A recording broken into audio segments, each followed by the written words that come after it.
아침 목사에 오신 여러분들을 환영하고 축복합니다. 하나님께서 새로운 날을 허락하셨는데요. 새로운 날에 걸맞는 새로운 은혜로 오늘 하루 우리 인생을 지킬 줄 믿습니다. 오늘은 심판의 날, 영광의 날이라는 제목을 가지고 마가복음 13장 14절부터 27절까지 말씀을 좀 함께 살펴봤으면 좋겠습니다. 24절부터 27절까지 말씀 같이 한번 읽어볼까요?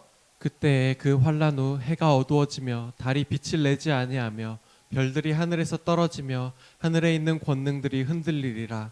그때 인자가 구름을 타고 큰 권능과 영광으로 오는 것을 사람들이 보리라. 또 그때 그가 천사들을 보내어 자기가 택하신 자들을 땅끝으로부터 하늘 끝까지 사방에서 모으리라. 네. 예수님께서 마지막 때에 대한 이야기를 해주십니다. 특별히 마지막 때에 뭐가 있을 거라고 이야기하냐면 환란이 있을 것이다 라고 이야기를 합니다. 이 환란이 어떤 형태일지 언제 될지 우리는 자세한 내용은 알 수가 없어요. 왜냐하면 성경에선 비유적으로만 설명해 놨기 때문입니다. 다만 분명한 것은 우리가 이 땅을 살다 보면 뭘 경험할 수 있다는 거예요? 환란을 경험하게 된다는 것. 이 마지막 때라는 것이 특정 시점이 아니라 정말 예수님이 이 땅에 오신 날부터 시작해서 이 말세라고 이야기하는 지금 우리가 살아가는 이 시기를 의미하는지, 아니면 정말 마지막 때 정말 예수님 오시기 직전을 단기적으로 의미하는지 정확히 알 수 없어요. 그런데 분명히 우리가 아는 건 뭐냐면 우리가 이 땅을 정말 믿음을 갖고 이 땅을 살아갈 때 우리도 환란을, 고난과 역경을 경험할 때가 있다는 거예요. 그런데 이 고난과 역경을 경험할 때 우리가 기억할 것이 있죠. 그건 뭐예요? 어저께 다룬 것처럼 하나님께서 우리와 동행하신다는 거. 정말 나보다 나를 더 사랑하시는 하나님께서, 정말 나보다 나를 더 아끼신 그 하나님께서 나와 동행하신다는 것. 그리고 나와 동행하시는 하나님이 정말 우리의 이런 환란 때나 고난 때 우리에게 할 말을 가르쳐 주겠다. 다르게 말하면 그 환란과 역경을 속에서도 우리를 인도하실 것이라고 약속하셨어요. 그래서 우리가 고난과 역경을 염려하거나 두려워하지 말라고 성경은 말하는 거죠. 왜요? 하나님이 함께 하실 거니까. 그래서 우리도 늘 이 부분에 대해서 내가 정말 인생에 어려움과 역경이 있지만 하나님이 나와 함께 하신다는 사실을 믿고 확신했으면 좋겠어요. 그랬을 때, 그리고 하나님의 인도하심을 그랬으면 좋겠어요. 그랬을 때 하나님께서 반드시 승리하게 하실 거예요. 그런데 또 한 가지 기억할 것이 있어요. 그건 뭐냐면 이 환란이 영원하지 않다는 거예요. 이 환란이 다르게 말하면 끝이 있다는 거예요. 오늘 본문에 뭐라고 되냐면 그때 인자가 구름을 타고 큰 권능과 영광으로 오는 것을 사람들이 볼 것이다. 이 환란이 마지막 이 환란이 영원하지 않고 반드시 끝이 있을 것이고, 인자는 예수님을 상징하거든. 예수님이 구름을 타고 다시 오시는 재림의 날들이 있을 것이고, 모든 것을, 환란을 끝내고 모든 것을 바로잡아 주실 것이라는 거. 그래서 우리가 이 땅을 살다 보면 고난과 역경을 당할 때가 있습니다. 만날 때가 있습니다. 환란 당할 때가 있어요. 그럴 때 기억할 게 뭐냐면 예수님이 나와 함께 하실 거예요. 그리고 또 한 가지 기억할 것이 있어요. 영원하지 않다는 거예요. 이건 반드시 끝이 있다는 거예요. 예를 들어 여러분들이 어떤 중병, 굉장히 큰 병에 걸렸다고 가정을 해보세요. 여러분이 큰 병에 걸렸을 때 의사에게 제일 먼저 묻는 말이 뭘까요?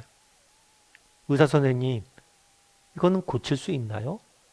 이걸 제일 알고 싶고 그걸 묻고 싶잖아. 그래서 의사 선생님께서 이 병이 큰 병이지만 고칠 수 있습니다. 라고 이야기하면 뭐예요? 고칠 수 있구나. 나을 수 있구나. 그러면 고칠 수 있기 때문에 힘들고 어렵더라도 그 투병 과정을 이겨낼 수 있는 거예요. 마찬가지라는 거예요. 우리가 당하는 환란은 끝이 없는 환란이 아니에요.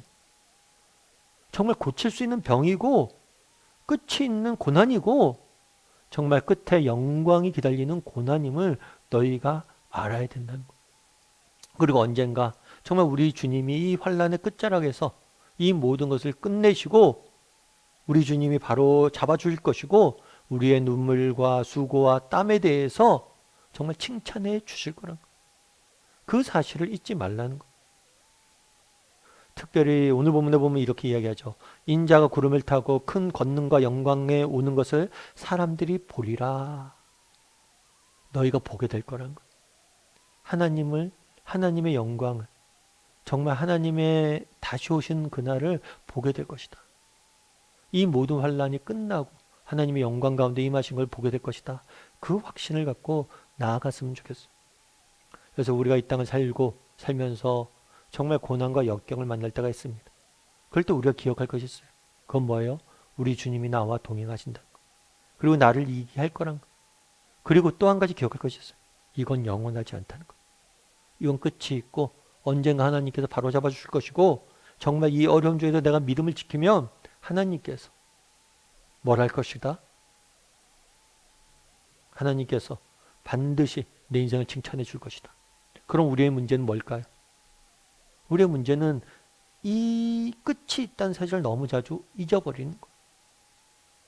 예전에 제가 어떤 책에서 읽은 이야기인데 프로렌스 체드윅이라는 수영 선수가 있어요. 이 선수 같은 경우에는 어떤 수영 선수냐면 여성 수영 선수예요.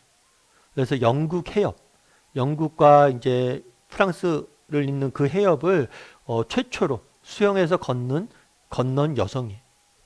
사실 수영 자체가 굉장히 힘든 운동이잖아요. 그런데 바다 수영은 더 힘듭니다. 파도도 치고 모든 조건이 열악해요. 그런데 그걸 넘어가는 거죠. 그래서 수영 실력은 물론이고 대단한 정신력과 체력을 가지지 않으면 결코 할 수 없는 일을 해낸 분이. 근데 한 번 이분이 미국의 이제 캘리포니아에 카타리나 섬이 있어요. 그래서 카타리나 섬에서 캘리포니아 해변까지 약 35km 정도 된대요. 그 위를 수영하려고 넘어가려고 그랬어요. 수영해서 건너려고. 매우 힘든 여정인 거죠. 그런데 안타깝게도 처음엔 잘했어요. 그런데 중간에 포기하고 말았어요.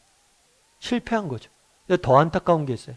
실패를 했는데 언제 실패했냐? 도착점에 350m 남겨놓고 실패한 거예요. 여러분 생각해 보세요. 35km예요. 35km를 왔어요. 그런데 마지막에 300m를 안 가고 포기한 거예요. 여러분 35km를 왔는데 마지막 그 300m를 안 가고 여러분 포기하겠습니까? 그런 사람은 없어요. 그런데 포기한 거예요.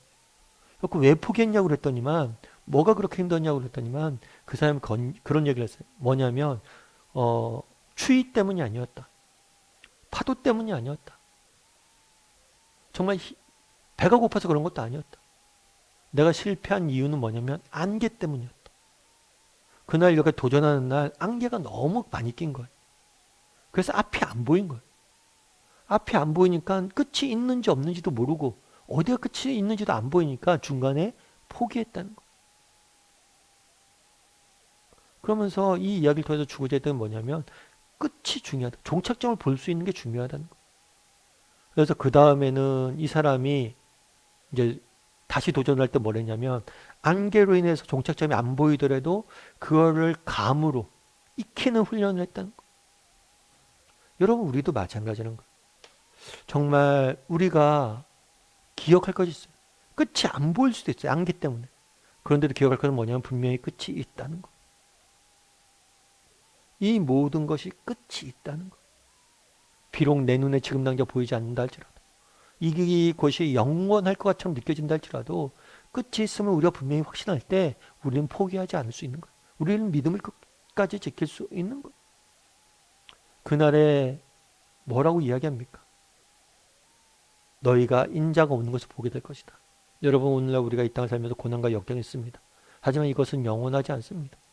우리 주님께서 반드시 다시 내 삶 가운데 나타내실 것이고 이 모든 것을 끝내 주실 거예요. 그리고 우리의 눈물과 수고와 믿음에 대해서 칭찬해 주실 거예요. 그런 믿음을 가지고 또 오늘 하루 한 걸음 한 걸음 믿음의 길을 걸어갈 줄 아는 저나 여러분이 되기를 주님의 이름으로 소원합니다.